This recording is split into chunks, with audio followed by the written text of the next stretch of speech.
You may argue that investigating the views of Ed Miliband's father are justified because of his background and the influence Ed Miliband said he had on him. What about the headline?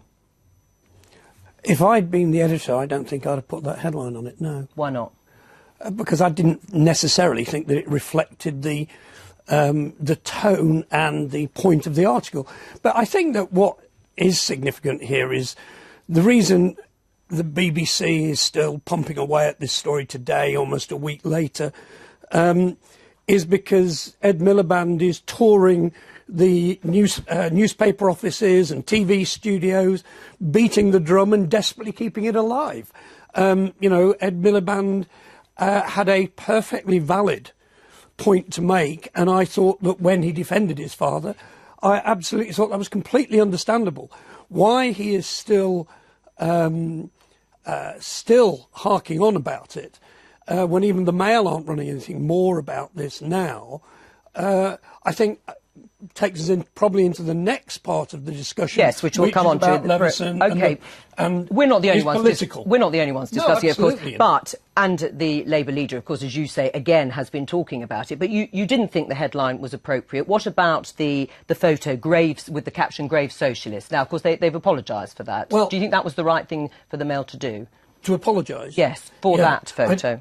And I do think it's really important, and Kevin works at the Mirror, and Kevin will know the same thing, that there is, particularly at the Mail, a complete separation between the Mail website and the Mail newspaper itself.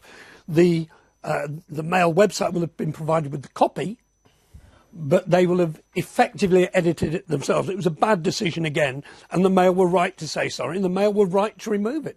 Just like the Mail on Sunday, in what, to someone like me, and again, I'm sure these two guys as well, were astonished by the idea of a Mail journalist turning up at the memorial service. It was a crass, bad, terrible decision. But you know what? Mistakes get made. You make mistakes, the BBC makes mistakes. You know, these things happen. And they did apologise and move quite quickly after that. Yeah, but and what the it proprietor did. Yes. What about Ed Miliband's point about the culture and practices? This is what he's talking about this morning, that actually they need to do more, the Mail. Well, this to me, as the week has gone on, is plainly the nub of what Ed Miliband and the Labour Party and their sort of spokesman like Alistair Campbell, this is really about. This is about Leveson now. This isn't anymore about a strongly arguable piece that was in last Saturday's Daily Mail. This is about the future of press regulation now, and they are using this as a way to try to set the agenda in a negative way. And the newspapers haven't helped themselves. Right. Do you think, though, that that was also the motivation partly behind the original article about Ralph Miliband by the Mail, to make a link between... You don't think the timing of it and the fact that we all knew... I think what you're missing, with respect, is the fact we had just had a Labour Party conference in which a certain Ed Miliband had talked about socialism. He used the word socialism repeatedly. It was the mantra of the party conference. You know, they were back to socialism, and they were talking about state intervention in markets, all stuff going back. And he referred constantly in that time to the influence of his father, who was a very prominent socialist thinker. Well, Kevin Maguire, there's an agenda there. That Ed Miliband has replied robustly and defended his father. David Cameron said he sympathised, as did Nick Clegg. Now, has he crossed the line into trying to use this as a potential stick to beat the press with when it comes to press regulation? I'm not sure he's crossed a line, but he's certainly got an eye to the general election, and he thinks, if I can push back the Mail now, highlight what they did to me, make them feel guilty about it. If they come for me during the general election campaign, people will know they've got a political agenda. The Mail can be a miserable and bullying paper at times, and it was here. And they made an error on that headline, I agree. It didn't reflect the piece, certainly didn't reflect Ralph Miliband. Then they give Ed Miliband the right to reply on Tuesday, but they reprint the piece and then have a leader, which is longer than the piece for Ed Miliband, which is even more vitriolic. And then the Mail on Sunday, which runs separately, has got to be said, gate crashes his memorial service for his uncle. It's incredible. And there's a lot of anger in other newspapers which are against state intervention in the media and regulation, that the Mail are not helping the cause for independent regulation as against statutory regulation. Yeah, I mean, I think it's a bit rough to blame this on Ed Miliband at the moment, because I think you guys say that the Daily Mail made a mistake and then owned up for it. Yeah, OK. But then they did it again and said terribly sorry again. And then the Mail on Sunday gate crashed the memorial service. And then they say, oh, terribly sorry, unreserved apology again. This is the way, we all know this is the way some newspapers play the game.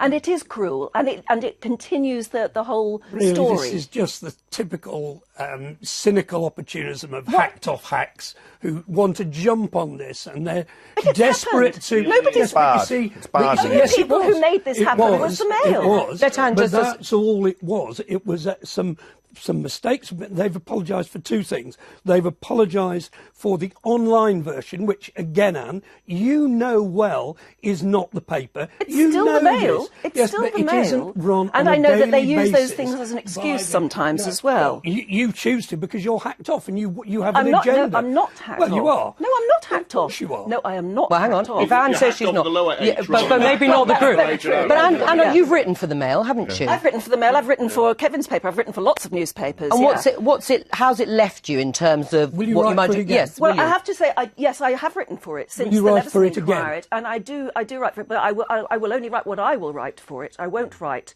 what others seem to like. I don't So like. you will take I its don't money? always like its agenda. I certainly will take its money. I need the money. I'm a journalist. I like to be paid Same for here. writing. But that doesn't mean you can't But criticise, it doesn't mean you obviously, can't. the No, paper. exactly. No, but, it doesn't mean you can't. It's all the more admirable. Yes, actually. it doesn't to mean you can't look at the basically practices. take part in attacking the basic ethos of the paper that you are then saying, I'd like to write I'm saying for. I'm a journalist. I write for lots of different outlets. I just wish we could look at the practices and the morals of some of our newspapers. And I thought that's what the Leveson Inquiry was going to achieve, but we seem to be completely Right, well, kicking it Neil, into the long just grass before- and forgetting it. Just before we move on to that, let's have a look at what's being proposed and what's going to be discussed at the meeting next week. Because, whatever happens, this is going to dominate. Even if it's not spoken, it will overshadow to some extent what is said next week. Now, the Independent Press Standards Organisation that the press want to establish is a seriously watered-down version, isn't it, of Parliament's plans. Former editors would be allowed to serve on the panel. Parliament would no longer be allowed to block or approve future changes to regulation. How would this new body inspire public confidence, Neil Wallace? I love the independence of you saying Well, it is a seriously watered-down version. It is a different... Right, OK. It is a different version of how people believe that the newspapers of this country should be regulated. They don't believe they should be regulated by politicians. But and the it may question not about public suit a confidence- BBC agenda. No, it's not about It BBC may not agenda. suit a Guardian agenda, but it is the consensus. And this is the important thing. You sit The here consensus and amongst you whom? talk... Well, this is precisely my point, if you let me say it. go on. It is the consensus of just about every newspaper in this country, from the Worksop Guardian with its circulation of 15,000 to the Sun of 2.5 million. And the only sort of, if you like, opposition in terms of print is... The Guardian has issues, the Independent can't make up its mind what it thinks, and the FT basically are probably there. So What about the public, though, Neil Wallace? Do you think it will inspire public confidence, the version that's being put forward? I think it's very easy to knock public confidence, yes, and I think that the newspaper industry has shot itself in the foot to a certain extent. But at the bottom line, we have 320 years of press freedom in this country. It's a principle in the end, Joe. And if you go to the US, where they have the First Amendment for free speech, they're horrified at what is being proposed in Britain by the three political parties. In fact, the New York Times, probably the world's greatest newspaper, or likes to call itself the world's greatest newspaper, actually said it would have a chilling effect on free speech with a statutory system. But of course, what's happened the past few days, I agree, it's made it harder to sell the alternative to the public. And actually, that article in the Mail would still have been printed. Nothing that's being proposed would have prevented the Mail printing that No, article. I think we'd all defend their right actually- to print what they printed, And apart from the headline and the Joe, text. and you've got to take the consequences. Where the Mail went really wrong, and I winced when I read the original piece, where they went wrong is they gave Ed Miliband the right reply, and then they machine-gunned Sure, him but what around I'm it. saying That was wrong. is, you're saying that in America they worry about it having a chilling effect in terms of freedom of speech. But the freedom of speech in that context and in that example would still have been underlined, wouldn't it? Yeah, that would have got in, but what would have happened subsequently down the line, and how would that have then been handled? One of the things I do find interesting about this is Where was Ed Miliband? Where was the left? Where was the Guardian when, after Mrs. Thatcher died, the BBC and other people were running articles and coverage of the witch is dead, of people holding parties in the street? Where were they when that Neil, I the remember son they and condemned the it. daughter were I absolutely were condemned, I and said they were absolutely yes, but they were.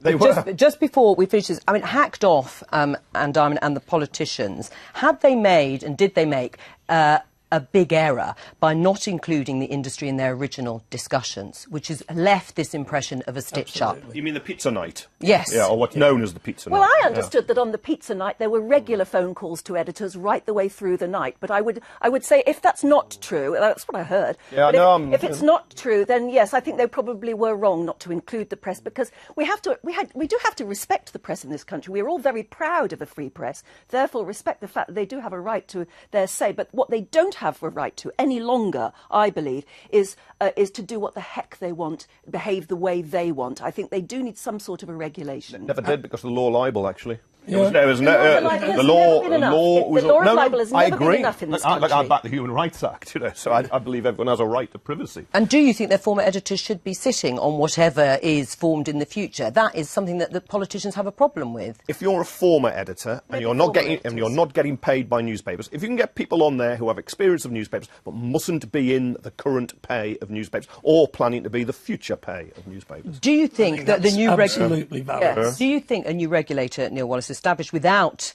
the agreement of the press actually won't have any hope of operating efficiently, because there'll be newspapers and organisations that just won't sign up to it? I think that's absolutely true, yeah.